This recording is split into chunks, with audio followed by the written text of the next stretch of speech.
Bienvenidos a la clase número 9 del curso de Introducción a la Economía Colombiana en la Universidad de los Andes. Hoy vamos a hablar de la política fiscal, que es el tema del capítulo sexto del libro de texto. Y en particular, discutiremos tres conceptos fundamentales. El primero, el déficit fiscal. El segundo, la regla fiscal, con especial interés en la regla fiscal colombiana. Y la deuda pública. El balance fiscal es la diferencia entre los ingresos y los egresos del gobierno. En este cuadro tenemos tres niveles de agregación del sector público. El gobierno nacional central, que es la administración central. El gobierno general, que además de la administración central incluye a los gobiernos subnacionales, departamentos y municipios, y la seguridad social. Y por último, el sector público no financiero, que además del gobierno general incluye a las empresas públicas y mixtas. Concentrémonos en el caso del gobierno nacional central. Como ustedes ven, el déficit en 2018 fue de 3.1% del PIB. Esto como resultado de la diferencia entre los ingresos de 15.3% del PIB, la mayoría de ellos tributarios, y los egresos o gastos totales de 18.4% del PIB. Dentro de los gastos, como vimos en la sesión pasada, los más importantes son los gastos corrientes o de funcionamiento, y dentro de ellos las transferencias que hace el gobierno nacional a los pensionados y a los otros niveles de gobierno.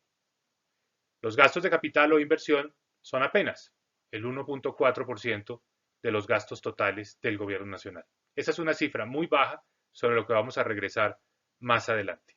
Vale la pena observar que el nivel de déficit de los demás niveles de gobierno, gobierno general y sector público consolidado, es menor. En el caso del gobierno general es de 2.2% del PIB. Y en el caso del sector público no financiero, el déficit en 2018 fue de 2.9% del PIB. Por eso, de aquí en adelante, nuestro foco va a ser el gobierno nacional central, que es donde está el mayor déficit. Y por supuesto, es el déficit que puede controlar el gobierno nacional.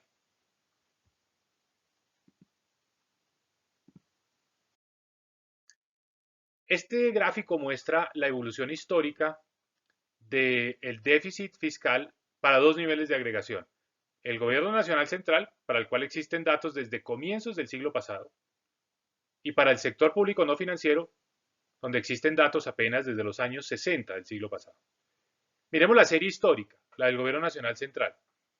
Llama la atención que aunque ha habido fluctuaciones importantes, el nivel de déficit o superávit en los años en los que lo hubo fue relativamente bajo. Esto hasta finales de los años 70. Colombia fue un país con un manejo fiscal muy tradicional, muy ortodoxo, donde un déficit fiscal del 2% del PIB prendía las alarmas y donde también era posible algo que hoy se ve como bastante difícil, que es lograr superávit fiscales. Colombia los tuvo durante varias épocas, varias etapas a lo largo del siglo pasado, particularmente en los años de bonanzas cafeteras. Miremos el caso del sector público no financiero, que como les decía, no tiene datos históricos de un periodo tan largo como el del gobierno nacional, pero muestra algo que es interesante y es que el déficit del sector público colombiano fue muy grande, muy alto. Por allá en los años 60, en los años 70, volvió a ser bastante grande a comienzos de la década de los 80. Ya hoy no es un problema, pero sí lo fue en ese momento debido a que las empresas públicas eran altamente deficitarias y particularmente el sector eléctrico colombiano. Como ustedes ven, en el caso del gobierno nacional central, se registró un aumento muy fuerte en el déficit a finales del siglo pasado. Y a lo largo de este siglo, el déficit, en términos generales, ha habido fluctuaciones, ha sido mucho menor. Siempre está de por medio la pregunta de si las finanzas públicas son sostenibles o no. Tal vez no hay ninguna palabra más abusada que la palabra sostenibilidad. Todo el mundo la usa y todo el mundo quiere decir algo diferente con ella. Reflexionemos un momento sobre qué quiere decir sostenibilidad. En términos más generales, no restringidos a la política fiscal, sino a la economía o a la sociedad como un todo, la definición que más se utiliza es una que introdujeron las Naciones Unidas en 1987, cuando se habló del desarrollo sostenible. Y en ese momento se dijo que el desarrollo sostenible era el desarrollo que atendía la necesidad del presente, de hoy, sin comprometer la habilidad o la capacidad de las futuras generaciones para atender sus propias necesidades. Mejor dicho, no nos gastemos hoy todo y dejemos a las próximas generaciones sin nada. Más bien que lo que hacemos hoy lo podamos mantener para las siguientes generaciones. Eso es sostenibilidad. En el caso específico de la política fiscal o de las finanzas públicas, la sostenibilidad es la capacidad de mantener el nivel de gasto actual con los impuestos que existen, con las políticas que hemos adoptado a largo plazo. Es decir, que lo que tenemos hoy se pueda mantener a largo plazo, sin que esto amenace al gobierno a incumplir sus obligaciones. Es decir, que lo que estamos haciendo hoy no nos conduzca a que el día de mañana no vamos a poder pagar nuestras deudas. El Fondo Monetario Internacional tiene otra definición y es sostenibilidad es cuando el gobierno es capaz de pagar la deuda, es decir, de servir la deuda pública sin la necesidad de hacer grandes cambios de política económica que resulten imposibles desde el punto de vista político. Entonces, si lo que estamos haciendo hoy nos va a permitir pagar la deuda sin tener que hacer unos cambios que el día de mañana no serán aceptables para la población, estamos haciendo las cosas bien. Estamos generando sostenibilidad fiscal. La sostenibilidad fiscal también puede definirse desde un punto de vista técnico y es el nivel de deuda que es repagable. Los modelos, y está el apéndice en el capítulo sexto, indican que la sostenibilidad es función de tres variables principales. La primera de ellas es el crecimiento económico. Si el país crece más, pues puede tener más deuda. La segunda, la tasa de interés. Si esa deuda cuesta más, entonces tenemos que tener menos deuda. Y la tercera es el superávit o déficit primario. Vamos a explicar ese concepto en la diapositiva siguiente.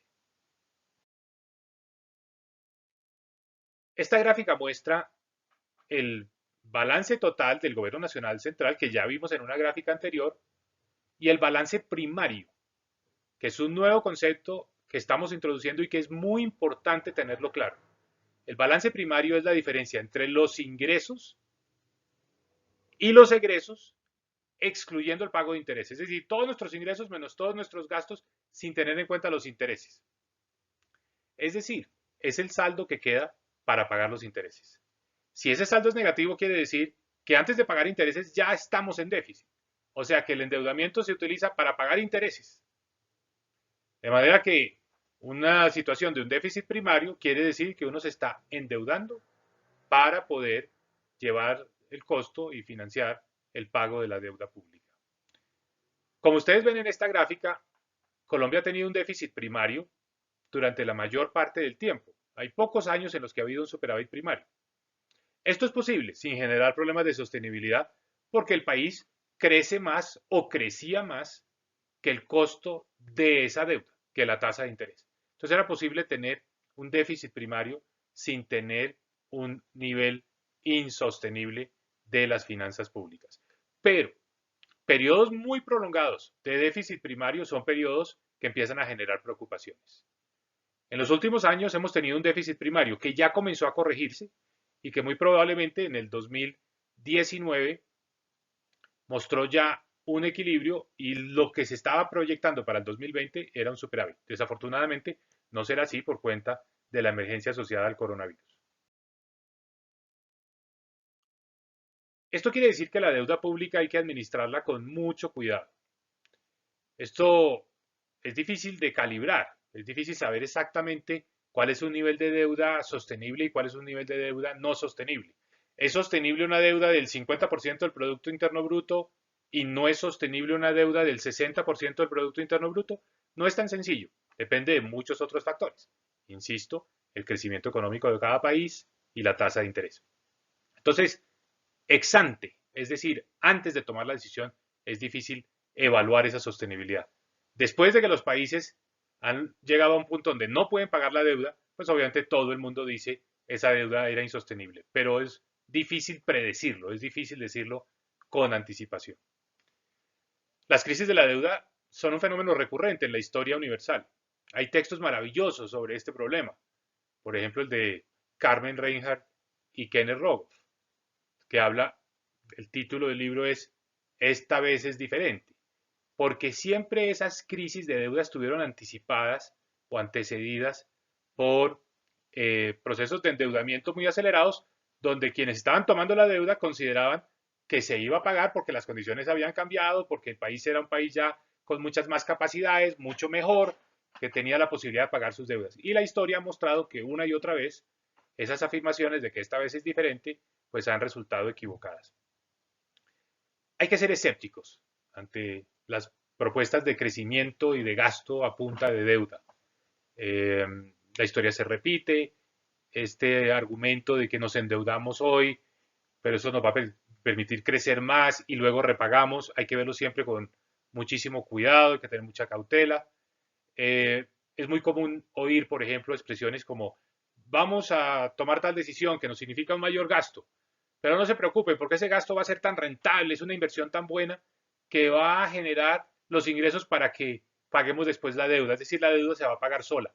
Eso se oye día a día en todas las propuestas que le llegan a un gobierno y a un ministerio de Hacienda en particular para gastar más. No se preocupe que esto se paga solo. Cada vez que les digan eso, absténganse, tengan dudas, sean escépticos.